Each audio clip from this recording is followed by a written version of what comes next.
ఇప్పుడు నేను ఉన్నది పెడన 10వ వార్డు. ఈ పెడనలో టెంపుల్ టౌన్ అని చెప్పి పేరుతో ఒక కాలనీని ఎస్టాబ్లిష్ చేయడం జరిగింది. ఇది మాది 6వ వెంచర్.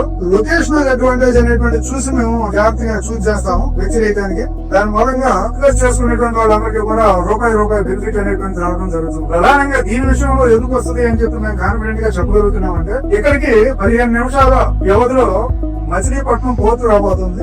ఈ మచిలీపట్నం పోర్టు అనేటువంటిది it's nearest port to Telangana and Chhattisgarh. ఈ రెండు రాష్ట్రాలకి కావాల్సినటువంటి ఎక్స్పోర్ట్స్ గానీ ఇంపోర్ట్స్ గానీ బాగా అందుబాటులో ఉన్నటువంటి పోర్ట్ ఇది. ఫ్యూచర్ లో ఏంటంటే ఇది రోడ్డు వైడన్ చేయడం జరుగుతుంది.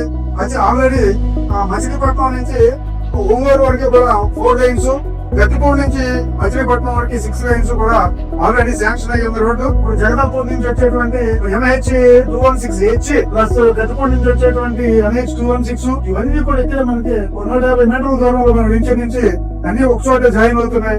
ఇక్కడ నుంచి డైరెక్ట్ గా పోర్టుకి వెళ్తుంది. ఇప్పుడు పెద్ద మెడికల్ కాలేజీ కూడా రీసెంట్ గా ఇనాగ్రేట్ చేయడం జరిగింది లాస్ట్ ఇయర్. DRDO వాళ్ళది రాకెట్ లాంచింగ్ సెంటర్ వస్తుంది.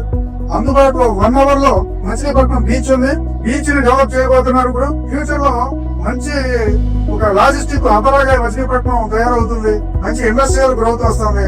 దానికి అందుబాటులో ఉన్నటువంటి వెంచర్ అవడం మూలంగా అభివృద్ధి జరుగుతుంది, రూపాయి దొరుకుతుంది అని చెప్పని ఈ సందర్భంగా నేను తెలియజేస్తాను.